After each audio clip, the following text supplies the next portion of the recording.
দুইটা দুষ্ট চক্রের কারণে দ্রব্যমূল্যের এই অবস্থা। একটা হচ্ছে চাঁদাবাজ আর একটা হচ্ছে সিন্ডিকেট। আমরা আপনাদেরকে কথা দিচ্ছি, আল্লাহ আমাদেরকে সুযোগ দিলে প্রথমে চাঁদাবাজের হাত শক্ত করে ধরে ফেলবো, তারপরে সিন্ডিকেট ভেঙে চুরমার করে দেবো।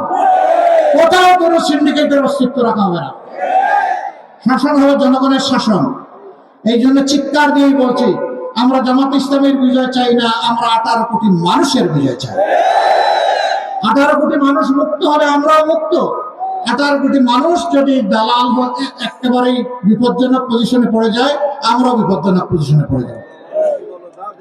ভোট কয়টা? একটা হা অথবা না, তাই না? হা অর্থ হচ্ছে আজাদি, না অর্থ হচ্ছে গুলামি। এবার বলুন, গুলামি না আজাদি? গুলামি না আজাদি? সম্মানিত ভাইয়েরা, সেই আজাদি নিশ্চিত করার পক্ষে 12 তারিখ প্রথম সিলটি পড়বে হা ভোটে, ইনশাআল্লাহ।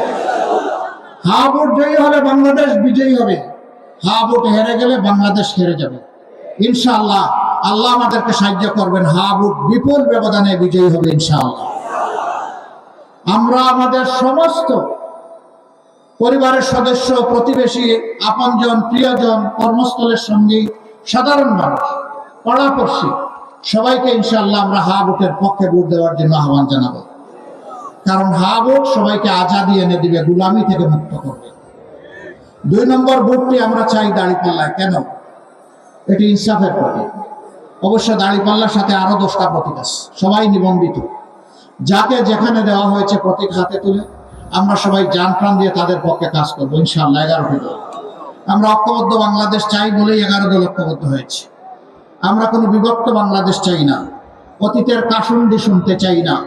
যে কাসুন্দি গেয়ে গিয়ে বাংলাদেশকে ধ্বংস করা হয়েছে, ওই আওয়াজ আর আমাদের কান সহ্য করে না। এখন আমাদের যুবকরা, আমাদের মায়েরা, আমাদের শিশুরা ভবিষ্যতের স্বপ্ন দেখে এই দেশটি কেমনে মাথা উঁচু করে বুক ফুলিয়ে বিশ্বের দরবারে দাঁড়াবে, সেই স্বপ্ন দেখে। আমরা এই যারা স্বপ্নচারী তাদেরকে কথা দিচ্ছি, আপনাদের স্বপ্ন বাস্তবায়ন হবে আমাদের পবিত্র দায়িত্ব। আমরা বাংলাদেশে ইনসাফের ভিত্তিতে দিনের নির্দেশনার আলোকে এই দেশকে গড়ে তুলতে চাই পর্যায়ক্রমে ইনশাআল্লাহ। এখানে মুসলমানদের মধ্যেও আমাদের অনেক মতামত আছে, কিছু কিছু ব্যাপারে সবার মিলে না। ইনশাআল্লাহ আল্লাহ তাআলা সেই সুযোগ দিলে সবাইকে নিয়ে বসে কমন বোর্ড গঠন করে কিভাবে দেশ চলবে, এই দেশের জনগণকে কিভাবে সেবা দেওয়া হবে, সেই সিদ্ধান্ত ইনশাআল্লাহ নেওয়া হবে। সবাইকে বুকে টেনে নিয়েই আমরা ইনশাআল্লাহ করব।